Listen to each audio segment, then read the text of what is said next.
Being a Red Sox fan over the last 20 years has gotta be pretty sweet.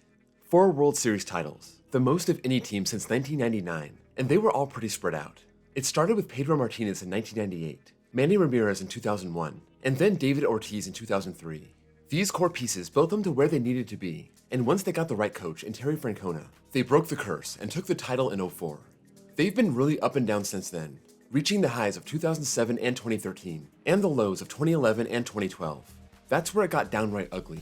There were also the 2 straight last-place finishes they had following the 2013 title. But after the team hired Dave Dombrowski, the team slowly worked its way back to an elite 2018 season, one of the best we've seen over the last 25 years. That's where I want to start this story. The pinnacle of the baseball world, 108 wins under their brand new manager, Alex Cora. They signed JD Martinez over the offseason, and all he did was nearly win the Triple Crown, hitting .330, 43 homers, and 130 RBI. Rafael Devers had his first full season, hitting 21 homers. Chris Sale was at the top of his game, posting a .211 ERA. Mookie Betts posted that rare 10-WAR season, hitting .346, 32 homers, 80 RBI, and a .1078 OPS. Nathan Eovaldi played a key role, coming over from the Rays midseason.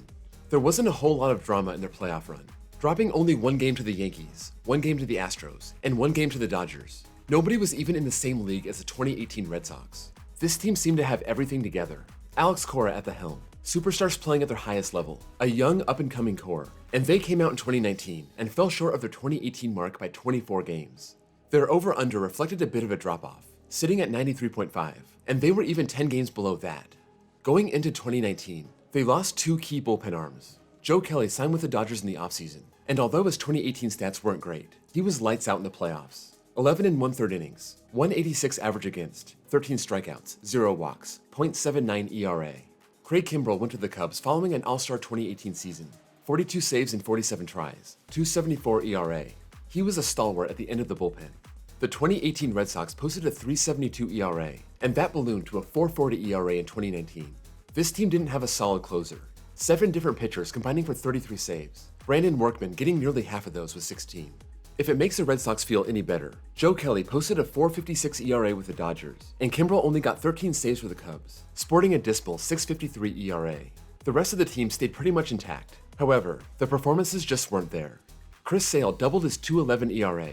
David Price was also up 70 points. Nathan Eovaldi went from .333 to .599. Rick Porcello from .428 to .552. As a whole, the starter's ERA was pushing 5. This was way up compared to the .377 ERA in the World Series year. Dustin Pedroia played in 6 games and his career was done, ending a great 14-year run with Boston. Before the season was even over, President Dave Dombrowski was fired.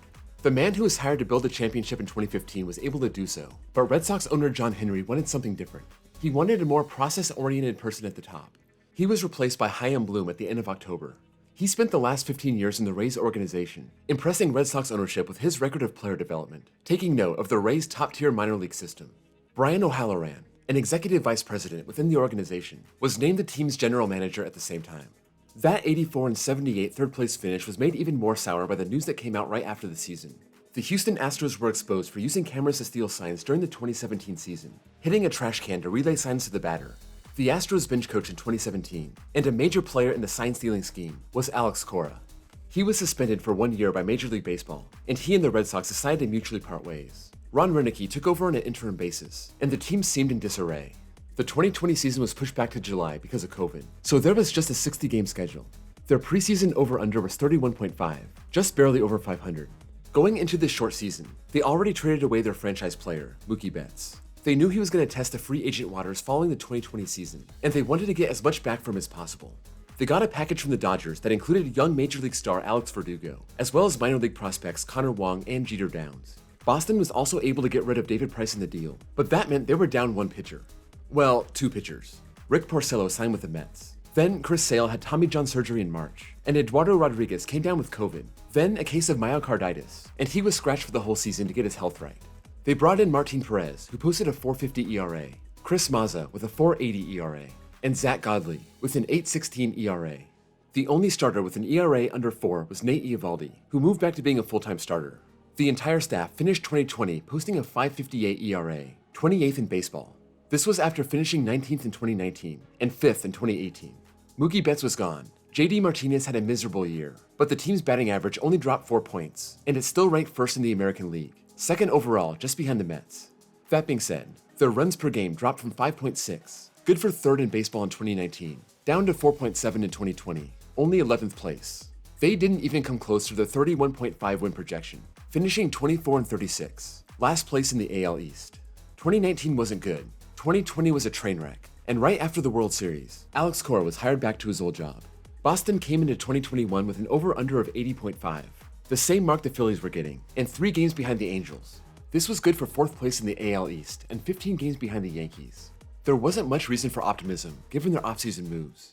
Jackie Bradley Jr. signed with the Brewers, and Andrew Benintendi was traded to the Royals. The Red Sox needed some new outfield bats to join Alex Verdugo. They went to the free agent market, signing Hunter Renfroe and Kike Hernandez. On the pitching side, they were looking to improve on that 28th place finish in ERA, and they were able to re-sign Eduardo Rodriguez and Matt Barnes. They traded for Adam Ottavino, and they also signed Matt Andriese, Garrett Whitlock, Garrett Richards, and Hirokazu Sawamura. For a team as high profile as the Red Sox, they didn't make a big splashy trade or sign a high-priced free agent. Bloom and O'Halloran felt like they had a good core of stars, but they needed more support around the edges. Still, they came in with the expectation that they'd be mediocre at best. All the fears leading into the season seemed to be realized in the opening series. The Orioles came into Fenway and swept the Red Sox, outscoring them 18-5. But right after that, they swept Tampa, went to Baltimore and swept them, then took the first 3 in Minnesota, capping off their 9-game winning streak with a doubleheader sweep. They would take over first place on April 8th, and they wouldn't give it up till May 25th. Despite playing 9 games over 500, Tampa took them over and wouldn't give up the mantle for nearly a month. Throughout the rest of May and half of June, the Red Sox turned it on, including a big sweep of the Yankees in New York. They would seesaw back and forth with the Rays, grabbing first place after a win over the Royals on June 19th, gave it back up after losing 2 out of 3 in Tampa, and took it back after sweeping the Yankees in Fenway. That kicked off 8 wins in a row going into early July, propelling the team to 20 games over 500 for the first time all year. Despite losing 4 of 5 going into the All-Star break, they took a 55-36 record and first place into the second half of the season. For a team expected to be around 500 and to finish 4th, 19 games over 500 and sitting atop a stacked AL East was very impressive. The Red Sox had big-time representation in the All-Star game, featuring the core that Chaim Bloom believed in before the season. Xander Bogaerts and Rafael Devers got the start at shortstop and third base, combining for 3 hits and 5 at-bats. By the break, Devers had 22 homers, 72 RBI, with a .913 OPS. Bogaerts had 15 homers, 51 RBI, a .321 average, and a .930 OPS. J.D. Martinez made the team as a DH on the merit of his 18 homers, 62 RBI, .299 average, and a .926 OPS. 2 pitchers also made the team. Nathan Eovaldi entered the break with 9 wins and a .366 ERA, and closer Matt Barnes came in with 19 saves and a .261 ERA. That second half started with a bang. 7 of the first 9 games after the break were against the Yankees, and they were able to win 4. On July 30th, they went to Tampa up half a game, and they got swept. First place was gone, and it would never come back. At the trade deadline, they acquired Hansel Robles from the Twins, trying to shore up that bullpen, and they also got Kyle Schwarber from the Nationals. He would fill in as a DH, play left field, and first base. The Red Sox were very interested in getting Anthony Rizzo for this role, but it was the Yankees that swung that deal. Despite these moves, the Red Sox lost 14 of their next 20, and a sweep in New York dropped them down to 3rd place on August 18th, still 15 games over 500. This is when Chris Sale came back into the rotation, and although he won all 3 starts in August, the Red Sox would be looking up at the Yankees and the Rays all the way until the first week of September, their streakiest month of the year. Leading into September, the Red Sox were hit hard with a COVID outbreak.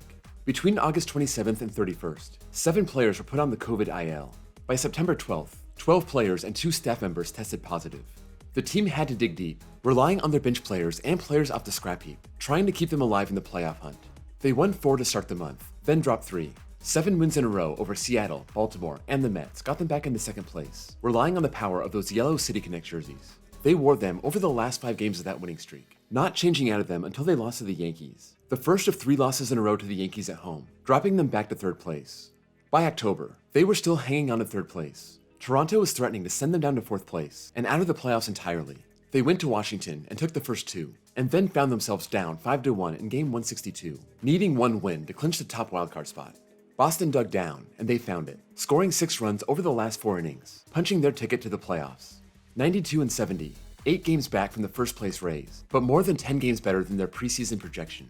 The Red Sox dominated the Yankees in the wildcard game, a 6-2 win on the back of 5+ strong innings from Eovaldi, and homers from Bogaerts and Schwarber, chasing Garrett Cole after 2+ innings. The Rays had gotten the best of the Red Sox during the regular season, and they came out looking like the better team in Game 1, scoring a dominant 5-0 shutout win. The Red Sox offense came to life in Game 2, scoring 2 in the first, but the Rays answered with 5 runs off Chris Sale in the bottom of the first. The season was slipping away, but the offense would have none of it, scoring 12 more runs and blowing out the Rays 14-6. They carried that momentum back to Boston, winning a thrilling Game 3 in extra innings, and walked off their AL East rivals again in Game 4, clinching their ticket to the ALCS. After losing a tight one to the Astros in Game 1, the Red Sox bats went off in Games 2 and 3, hitting 3 grand slams and scoring 21 runs.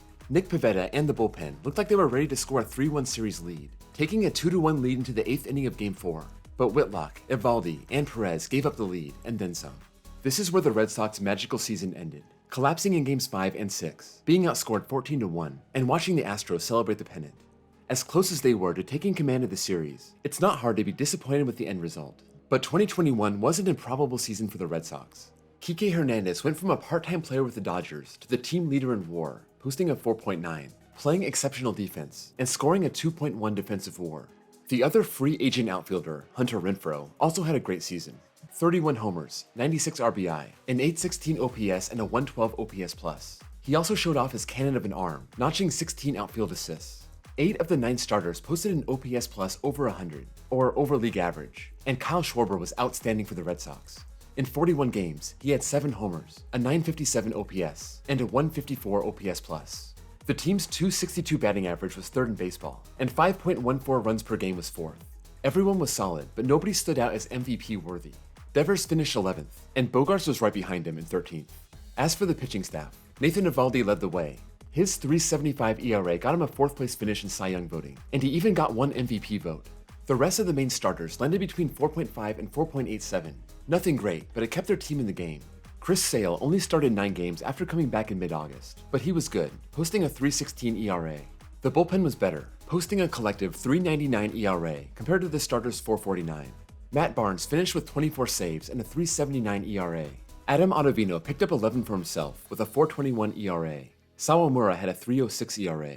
Hansel Robles only pitched in 27 games, but he had a good .360 ERA. And Garrett Whitlock was probably their best find, grabbing him in the Rule 5 draft from the Yankees, and he had a 1.96 ERA in 73 1/3 innings. Boston's team ERA went from 28th in the majors to 15th, ranking 7th in the American League, perfectly average. Combine decent pitching with a top-tier offense, and that's how you end up with 92 wins, a trip to the playoffs, and enormous offensive explosions driving big victories.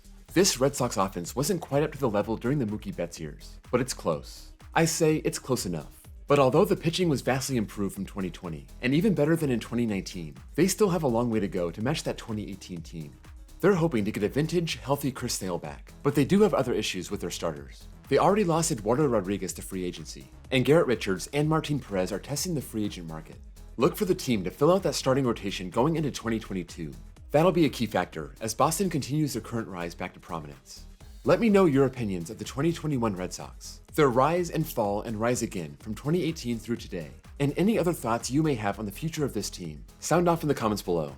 Before you go, be sure to drop me a like. It really helps me out. And if you're new here, give me a sub if you want to see more content just like this. Thank you all for watching, and I'll see you all next time.